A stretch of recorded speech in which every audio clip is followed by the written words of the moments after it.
Assalamualaikum warahmatullahi wabarakatuh. Waalaikumsalam warahmatullahi wabarakatuh. Saya Indro Setiawan, PLD Desa Lembor. Pada hari ini kita ditemani oleh sahabat kita, sahabat Umar, PD Kecamatan Berondong, dan Pak Kades Haji Naim, Kepala Desa Lembor. Yang hari ini kita akan mengulik kisah sukses beliau dalam memimpin Desa Lembor. Apa kabar Pak Kades? Alhamdulillah, baik. Baik. Jadi kita bincang-bincang Pak Kades. Ya. Kita ngobrol santai. Satu kata Pak Kades. Ya. Sulit atau tidak menjadi kepala desa? Seninya kepala desa itu ya susah-susah sulit. Nggak ada susah-susah gampang. Susah atau sulit. Kalau susah atau sulit. Susah dan ada sulit. Ini yang unik ini. unik. Ya, tapi seninya justru di situ. Terus ini Pak Kades terkait geografis tentang wilayah Desa Lembor. Bagaimana diceritakan? Lembor ini termasuk salah satu desa yang terletak paling jauh dari pusat kota kabupaten. Berada di lereng gunung, diapit oleh hutan, perbukitan dan area pertanian. Tapi justru karena kita bertempat di tempat seperti itu, kita merasakan ini ada secuil surga yang diturunkan di Kabupaten Lembor. Luar biasa desa. Terus untuk terkait tentang produk-produk apa sih yang ada di Desa Lembor? Selain bundes, terus cabai sundari, apalagi? Ini yang tahun ini kita garap adalah produk-produk yang terkait dengan asman, dengan memanfaatkan tanaman obat keluarga, kemudian diproses oleh ibu-ibu kader yang itu di samping bisa mengatasi permasalahan kesehatan ringan keluarga, juga bisa menghasilkan income bagi keluarga karena produk-produk itu bisa dijual baik di pasar lokal maupun melalui pasar online. Pengambilan bibitnya dari hutan sekitar sini. Ya, Karena itu kan potensi. karena kita berada di tepi hutan sehingga kita harus ber-MOU dengan KPH Tuban. Kita sudah mendapatkan izin resmi tertulis dari KPH Tuban untuk memanfaatkan tanaman-tanaman yang ada di hutan yang punya khasiat obat. Di samping itu kita juga mengembangkan taman-taman toga di lingkungan RW, juga tanaman-tanaman toga yang ada di sekitar rumah warga. Yang itu kita sarankan setiap rumah tangga memiliki minimal 5 jenis tanaman obat yang intervensinya sesuai dengan potensi gangguan kesehatan di rumah tangga. Sampai akhirnya kemarin dari Pak Daryanto itu asma dan toga itu mendapatkan juara 1 tingkat provinsi Jawa. Ya, terima kasih. Luar biasa. Bos. Aplaus untuk yang Jadi kita mulai tahun 2017 merintis tanaman obat keluarga ini. Kemudian di tahun 2021 kemarin kita mewakili Kecamatan Berondong maju penilaian di tingkat kabupaten, alhamdulillah juara 2. Kemudian di tahun berikutnya 2022 ini kita ditunjuk lagi untuk mewakili kecamatan, juara 1 tingkat kabupaten. Oleh kabupaten mau tidak mau kita harus mewakili kabupaten di tingkat provinsi, dan alhamdulillah kita dapat apresiasi dari Dinas Kesehatan Provinsi juara 1 tingkat provinsi. Tapi yang tidak kalah penting terkait tentang jenis wilayah. Bagaimana tanggapan beliau? Kita kategorikan kemiskinan warga yang miskin ini di 2 kategori. Ada miskin yang tidak bisa dientas. Ini karena sudah tidak punya potensi apa-apa biasanya. istilahnya Pak Ibu. Iya. Itu tidak bisa dientas. Iya. Kok Istilah baru. istilah baru kan Iya. ngono tuh. Ora iso dientas jadi Iya. wong Jawa. Itu- Ora iso dientas kan berarti kelelep kan gitu loh. Iya. Ya, Betul. itu kalau bahasa sini sudah balungan kiri. Oh, Sudah nggak punya potensi apa-apa. Kalaupun kita beri suntikan dana, biasanya kita beri kambingnya belum 1 minggu sudah dijual. Nah, terhadap yang seperti ini maka intervensi kita ya BLT itu. Tetapi ya BLT itu yang konsumtif sifatnya. Tapi terhadap warga miskin yang potensial, maka di samping kita suntik dengan BLT itu sebagai insentif untuk modal, kita juga penuhi sarana prasarana yang menunjang perekonomian. Karena masyarakat kita petani, maka waduk kita garap dengan menggunakan dana desa. Karena apa? Karena air ini kebutuhan vital bagi petani. Kemudian jalan desa, jalan akses pertanian. Yang tidak kalah penting adalah peningkatan kapasitas petani. Mulai 2017 kita laksanakan kegiatan sekolah kecil pertanian yang berproses selama 4 sampai 5 tahun. Alhamdulillah banyak produk-produk unggulan petani yang bisa kita bisa kita kembangkan.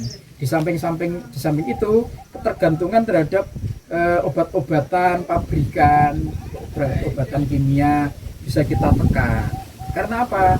Karena masyarakat petani kita sudah bisa memanfaatkan potensi lokal, tanaman dan lain-lain untuk dijadikan obat-obat pertanian organik. Ada PGPR, ada DCD, ada POC, ada tanaman ada obat sehat keluarga, sehat tanaman dan lain-lain.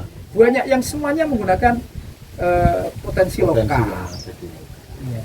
Dan tanaman-tanaman itu sekarang kita kembangkan.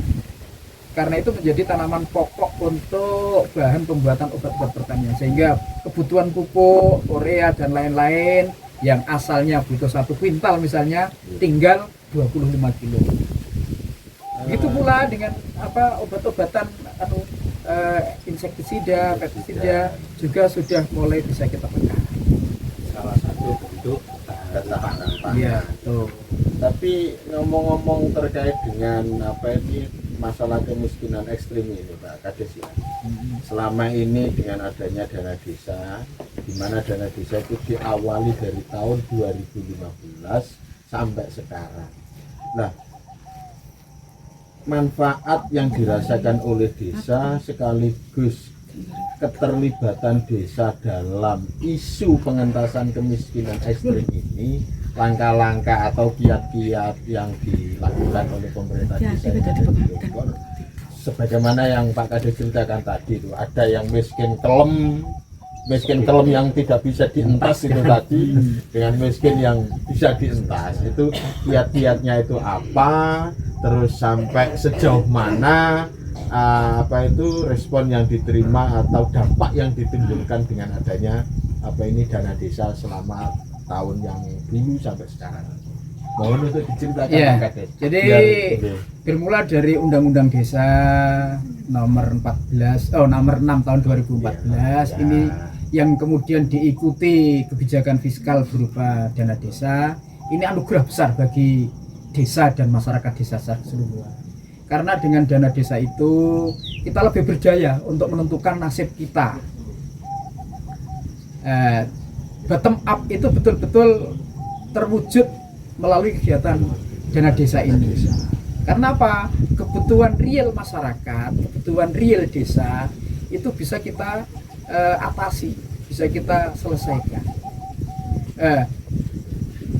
Untuk mengatasi kemiskinan, untuk membuka lapangan pekerjaan, untuk meningkatkan pemberdayaan masyarakat.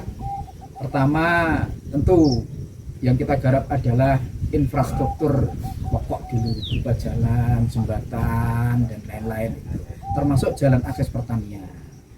Kemudian kebutuhan petani berupa waduk, embung dan lain-lain juga kita penuhi. Kemudian untuk menampung kegiatan ekonomi kita gerakkan pasar desa.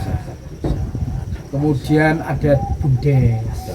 Yang pasar desa itu sebenarnya menjadi bagian dari BUMDes untuk mengatasi permasalahan permodalan. Kita hubungkan masyarakat kita dengan KUR yang ada di perbankan serta simpan pinjam yang ada di BUMDes. Jadi permasalahan-permasalahan itu kita urai. Kemudian untuk masyarakat yang tidak punya lahan tetapi punya keinginan untuk berkembang, kita MOU dengan perhutani.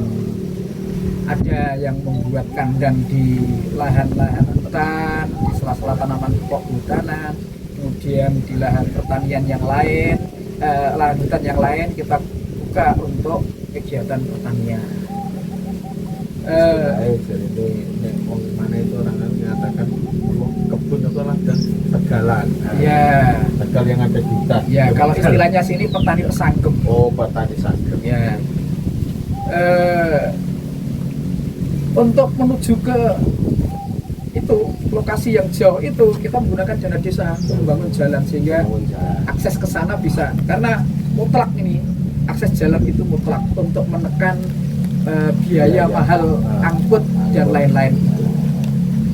Kemudian di sisi kesehatan, alhamdulillah dengan dana desa kita bisa menyelesaikan permasalahan kesehatan, mobil sehat, operasional mobil sehat, kemudian sampah teratasi, Ponkesdes kita suntik dengan dana operasional yang cukup, kemudian kegiatan posyandu, mulai kegiatan posyandu lansia, posyandu balita, terus kelas ibu hamil, bina keluarga balita, ya termasuk di dalam kegiatan posyandu itu kita ada kegiatan konvergensi stunting yang ada di situ, ada insentif kader, ada penanganan ibu hamil, jadi mulai hamil sudah kita intervensi dengan makanan tambahan ibu hamil,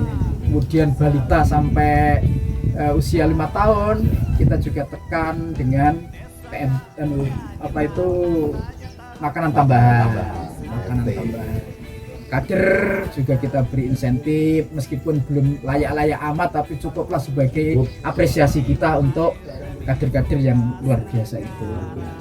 Di bidang pendidikan juga begitu, kita laksanakan kegiatan PAUD Taman Posyandu untuk menampung anak-anak prasekolah. Setiap minggu 3 kali kita masuk, mulai kegiatan pemantauan tumbuh kembang anak, kemudian permainan dan lain-lain bisa kita laksanakan di balai desa. Termasuk apa itu pembiayaan pendidikan untuk siswa dari golongan rumah tangga miskin juga. Iya, dana desa kita juga siapkan untuk beasiswa prestasi dan beasiswa masyarakat di bawah garis kemiskinan, sehingga anak-anak kita yang punya potensi tidak terkendala karena biaya.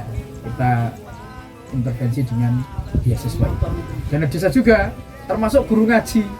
Guru ngaji juga kita beri insentif dengan dana desa ini karena masyarakat kita ini masyarakat agamis. Ya, yang setiap anak mesti mengikuti kegiatan TPQ, diniyah dan lain-lain. Closing dari obrolan kita pada kesempatan ini Pak Kades, dengan apa itu dan harapan panjenengan sebagai kepala pemerintahan di Desa Lembor, bagaimana kedepannya dana desa ini dan harapan. Iya, karena Indonesia ini sebagian besar wilayahnya adalah desa, maka standar ukuran keperbiakan negara terhadap desa adalah dana desa. Sementara ini harapan kami kedepannya dana desa ini di samping dipertahankan juga ada peningkatan sehingga permasalahan-permasalahan di desa bisa kita selesaikan. Permasalahan di desa kita selesaikan dan kelas desa sedikit demi sedikit bisa maju. Contohnya Lembor, dulu itu IDT. Iya, tahun 90-an itu IDT. Tahun ini alhamdulillah dengan dana desa yang kita kelola dengan bagus, sekarang sudah menjadi desa mandiri. Ini lompatan-lompatan yang cukup lah. Tentu ini bisa kita capai karena dukungan dana desa yang memadai.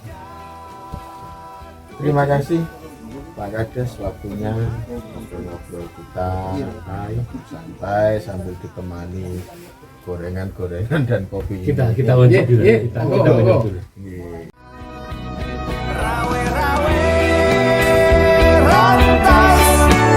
Ayo kerja cerdas, ingat pesan Bapak Mendes kita. Ayo kita membangun desa kita. Oke, terima kasih. Kita akhiri obrolan kita pada hari yang cerah ini. Semoga apa yang kita obrol bisa bermanfaat untuk semua. Oke, saya akhiri. Assalamualaikum warahmatullahi wabarakatuh. Waalaikumsalam.